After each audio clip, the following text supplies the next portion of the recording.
my name is Lindy Sherries and I used to be a Sangoma. In this channel, I talk about everything, guys. Abokorobela, the secrets that we were taught not to share with you guys, how we used to trick you guys, the spirits, how everything works when you go to a Sangoma for consultation, yamatambo. So whether you believe in God or don't believe in God, please check out this channel so we can talk about it. If you believe in God, let's share the gospel. If you don't believe in God, you can check out the channel too. I want to hear your opinion, and I want people who actually share their opinion, not insulting me without saying why. Thank you, and I'll see you on my channel. Hello, everybody. Thank you so much for joining me right here in Solomon's Temple. I'm Uncle Solomon. Good to be with you this day. I hope you are doing very well. Thank you so much for joining me. If you haven't subscribed, please make sure you subscribe. Thank you for coming here. Share the video, like the videos that we create are very important.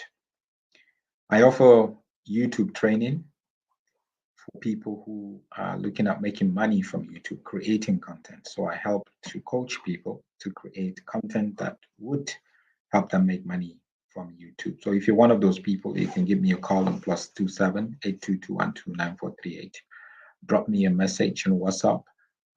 For a fee that I charge, we can arrange all of that just so I can take you through some of the principles that would really help you in getting there. Now, Prophet was jailed recently in the UK, a Nigerian prophet. So he wasn't the only one who was jailed. His wife was also jailed. For a long time, we hear a prophet getting jailed or a prophet being exposed of his one or two of his secret sins. And we say, people normally ask me, Solomon, do you think the wife was aware of it? I will tell you, like 99% of the time, the wives of prophets and pastors who are involved in sexual sin and money, financial sin, 99.9% of them are aware of it. Either they, women, they know things, either they sense it, or they are intentionally a part of it, or somebody from the church have reported it to them, or they hear about it. I've had situations where women were sexually abused and assaulted by this apostle, and they report this to the wife, and the wife actually chastised them. Do you think my husband would be with somebody like you? Or you have a situation where the wife will tell them, if you don't keep quiet, you're going to see what we're going to do to you. So quite a lot of that do happen, right? Now, this situation of this prophet who was jailed, this is the prophet. His name is Michael Olurombi. He is a Nigerian prophet from the Cherubim and Seraphim Church, which is a traditional church, an equivalent of like ZCC type church. And they've exported that sort of church, obviously, from Nigeria to the UK, where there's quite a lot of Nigerians.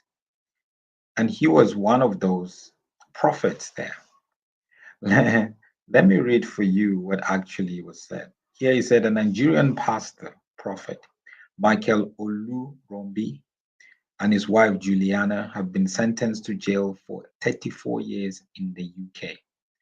Olurombi was found guilty of sexual offenses against 6 women and a man.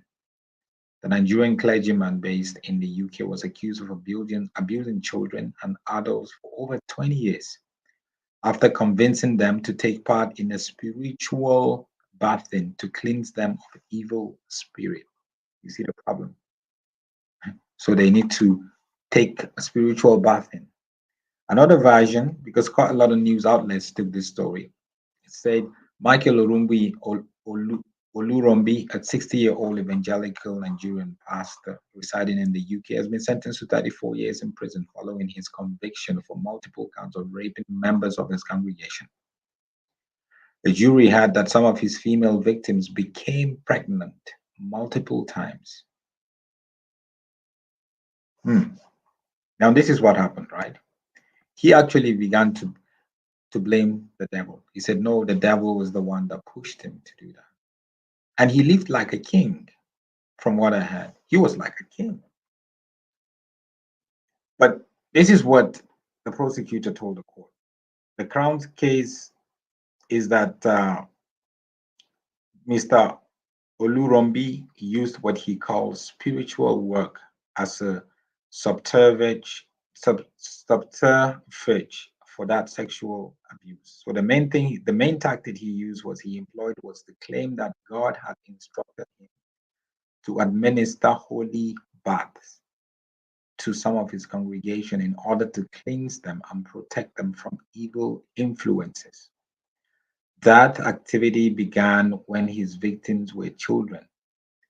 There can be no doubt that its real purpose was to serve his sexual gratification. Holy bath. Do you believe that? And that's how far some people will go. You know, you will see the wife. Obviously, the court will sentence the wife also because she was aware of it and she actually helped orchestrate that. For her, as long as money is coming and we're living large and I'm driving a nice car, my wife, my children are taken care of, I don't need to say anything. I don't need to do what is right in that case. And you would go to different, here in this case, he actually said, create what he called a holy bath, where, he's going to bait you, and then evil spirits and evil influences would depart from you. And that's where he actually get to rape some of these women in the course of that spiritual baiting. And today in churches, we also see a lot of that where pastors or prophets or apostles will create different sort of ways to manipulate people and abuse people, either financially or sexually or whatever, using different names of things. They create certain things and attach some sort of biblical name to it. And then we all fall for it. We think, oh yeah, that's biblical. But we don't know, we have no idea that this person is doing this for his own gratification, for his own selfish reasons. And you can imagine if this was in Africa, if this prophet was in Africa and he did all of this, he's going to walk free. But this is the UK where at least their courts work, the law works. And we need to see more and more of African prophets being prosecuted this way because there's quite a lot of them that are taking advantage of people and women especially. But there's nothing you can do because the police, they can pay off the police. The court, they can get the best lawyers. Matter of fact, they would even threaten you and make sure you shut up before you even get to the police. Sad situation, isn't it? But it's a reality of it. So don't allow anyone to coerce you into participating in something they create for their own selfish gratification. As people would say, no, there is 10 people here. If 10 people can give $10,000 each, God is going to make them millionaires. All of these things is a scam. No, this year God wants to release you from being a single woman. Come with a ring next Sunday and come with a seed.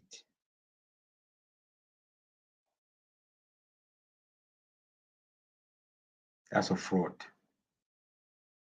Have a great evening, guys. I'll see you again later.